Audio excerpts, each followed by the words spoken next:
morning เดี๋ยวเราก็สิพากันบ่แม่นเฮาสิพากันเดี๋ยวเจนนี้สิไปล้างหน้าสระผมอาบน้ำ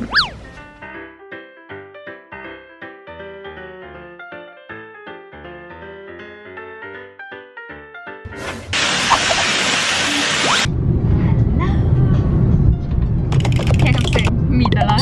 ดิสิพากันไปสยามน้องคนลาวเขามาบุหัวส่วนไล่เขาจะพากันไปใส่แต่คันเขามาทุกเดือนเขาก็จะไปสยามซอยนั้นซอยนี้ไปเลาะกิน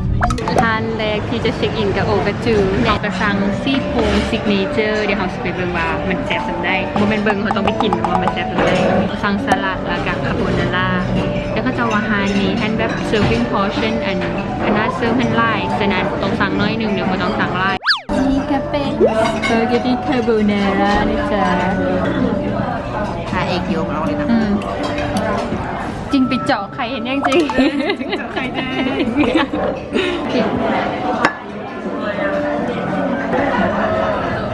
โอ้อะคือว่ายังให้เลยอุตส่าห์ยับจานมาเลยเบิ่งพอชั่นจ้าทุกคนใหญ่เหลือเกินซองซาวมาอย่างกับเรา10 คนเป็นคนมักกินผักเลยเขาก็เลยสั่งมาจานใหญ่ๆผมจริงก็คือเนาะโบกินผักเลยเนื่องจากว่าเขาโบได้ทายไล่มือแล้วก็เลยว่ากินผักซะขนาดถึงกับบอกคิดว่าเขาจะเอาผักให้เขากินซัมนี่ขนาดนี้ซ้ำกับแบบกิน10 มือถ้ามันใหญ่รีบหัวทุกคนจะเห็นว่าเบิ้งจักจานมันคือน้อยมันแต่มันโบได้น้อยเลยเดี๋ยวนี้นะเดี๋ยวใส่นี่จานนี้อันนี้เป็นจานปกติ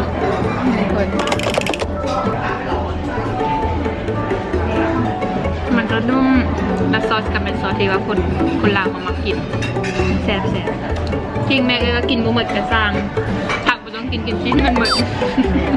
ราคาเท่าได้ก็จริงเข้าใจไปเมื่อกี้เก่าห่อ63แบบราคาโอเคเลยอยากจะสิพาโรเทลสยามเนาะอันนี้ก็จะเป็นเครื่องอยู่บนสยามซองยังเหมือนกับจะทึกไล่ก็อยู่ห้างไล่ห้างต่อไปที่เขาจะพามาก็คือ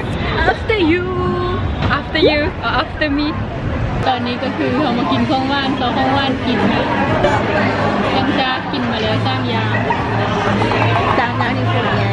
แต่ว่าให้กับแบบมาพี่แต่ละคนก็มา after you กันนะเนาะทานที่สาขาที่เขาอยู่ในสยามสแควร์เนาะคนก็โมได้ไล่กันได้โอเคเนาะคิวประมาณ3 คิวอะไรแล้วเขาก็สั่งปิงซูรสชาไทยแคตตาล็อกนะมันจะว่านะหัวชาไทยชาไทยหัวชาไทยเนี่ยไปสั่งเป็นญี่ปุ่นใช่ชุดไทยเราเดี๋ยวทริปนี้เขาซีรวมว่าราคาแต่ละเขาได้กินรวมเขาได้พอเขาจะได้รู้ว่าเขามาหาได้เขามีบัตเจ็ตเขาได้งบเขาได้เพราะว่าโบอยู่ไทยคือไทยนี่แบบทึกแล้วก็แซ่บแล้วก็ดีคือเมื่อกี้เขาสั่งไปกัน100 ไปบ้านจานหนึ่งแต่ว่าเดี๋ยวครับ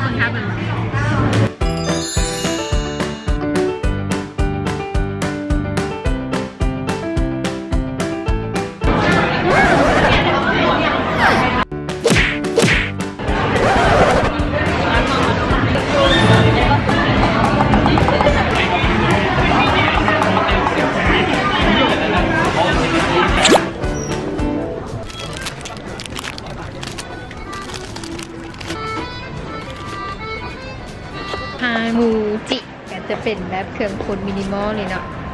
ให้ได้เบิ่งนั่งอัน how to ทิ้งเนาะคอนเซ็ปต์ก็จะแบบนี้เลยมินิมอลิซึมเนาะอย่างนี้มินิมอลิซึมความหมายกับแบบเป็นมินิมอลสไตล์แบบนุ่งแบบโบตองให้มันนุ่งไล่นุ่งแบบนุ่งน้อยๆแต่กับโบแมนน้อยแบบไม่ถึงว่านุ่งย่างแล้วเป็นซี่แบบนูโตรเนาะซี่ปานกลางซี่กลางนั้นนี้เป็นซี่น้ำตาลบวกซี่ข้าวนุ่งเรียบๆเนาะแบบคือสไตล์นี้แบบวันนี้นะอันนี้เป็นของว่ามินิมอลสไตล์กล้องยุคนี้ที่ฮิตฮอตกันนะโบแมนแบบนี้อันนี้โบแมนมินิมอลเนาะน่ารักฟุ้งฟิ้งนี่คือเสื้อที่ไปให้แม่แต่แม่สิมักกว่าสีนี้อันนี้เป็นไอศครีมไปทานโปรดของเขามักแห้งแค่แห้งว่าบัสกินโรบินแล้วโตที่แซ่บสุดท่านแมนมันจะเป็นอันนี้เนาะครูบอกว่าส่งสกูปปี้เขาได้ มันราคายังสูงก็เลยโดนกินเทือ149ซึ่งแซมมันแซมแหงรสที่ขวดซีมเลยก็คือโตจาโมก้าแซมแซมว่าแบบ แซ่บ ก็ถ้าเทียบใช้เป็นเจลาโต้สินะมันก็หวานเลย แซ่บแหงจาโมก้าอัลมอนด์มีอัลมอนด์ทางไหนย่ำแล้วมันจะกรุบอัลมอนด์น่ะหอมกาแฟน้อยนึงแล้วก็หอมแบบอัลมอนด์แล้วกินเข้าไปได้กินแบบมันนุ่มมันละมุนนะละมุนเป็นละขับของมันแล้วเวลากัดเข้าไปจะได้แบบนุ่มของอัลมอนด์มันจะเป็นอัลมอนด์กรอบจริงๆใช่ปะ ตุ้มข้างในตุ้มไปจะกระจาย เนาะเห็นยังกระดีต้นทุ่งนองเดี๋ยวป้าวิธีกินบุฟเฟ่ต์บ่หมดเนาะก็คือการมันยัดใส่ทุ่งคอยอันนี้เป็นทัวร์ห้องการไปพัทยา ตัวพัทยา ไปตลาดนัดไป ขับรถเดี๋ยวสิพากันไปสถานีมีหอย ไปไหนกันเนี่ย ไปสถานีมีหอยค่ะ บอกต้องบอกว่าตลาดนั้นขวามุม ตลาดหัวมุม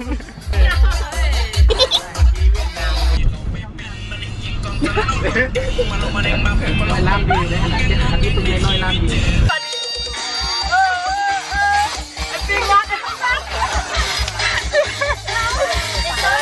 พวกมันหนองกองแกง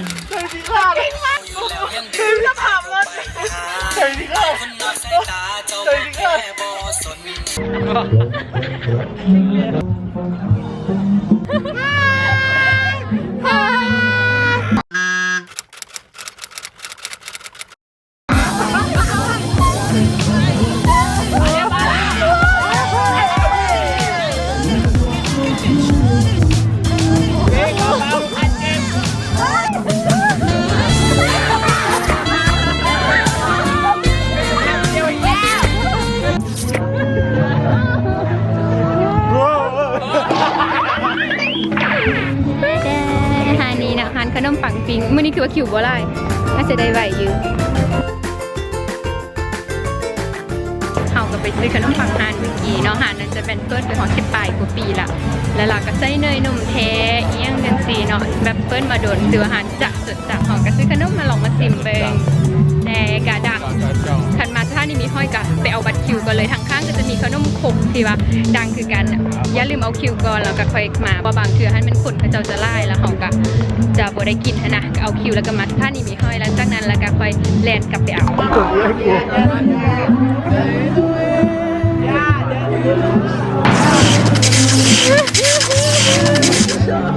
Oh my goodness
เขาก็หาออกจากสถานีมีห้อยมาแมมโมรี่ห้องกองจนหมดก็เลยมาใส่ iPhone ถ่ายก็อาจจะบ่แจ้งน้อยนึงแต่ก็บ่เป็นหยังเนาะเพื่อจะเก็บแบบบรรยากาศดีๆมาให้เบิ่งสถานีมีห้อยมันบ่ได้เป็นตายานอย่างที่แบบวิดีโอให้เบิ่งไปเลยเพราะว่าก็จะเป็นผู้ชายแท้แล้วก็จะบ่แตะต้องผู้หญิงก็บ่ต้องเป็นห่วงมีแต่ผู้หญิงที่ไปแตะต้องเขามีแต่คนเฮาเลยไปจับเขาเจ้านะเขามีหลักฐานเด้อเว้ย อันนี้ก็เป็นวิดีโอที่เขาอยู่1 มื้ออยู่กรุงเทพอันเพื่อได้มากรุงเทพเนาะประมาณ1 มื้อก็สามารถใช้ชีวิตประมาณนี้ได้มันก็บ่มีหยังหลายแต่ก็ท่านแหละเนาะหารกินแซ่บๆแบบบอนบันเทิง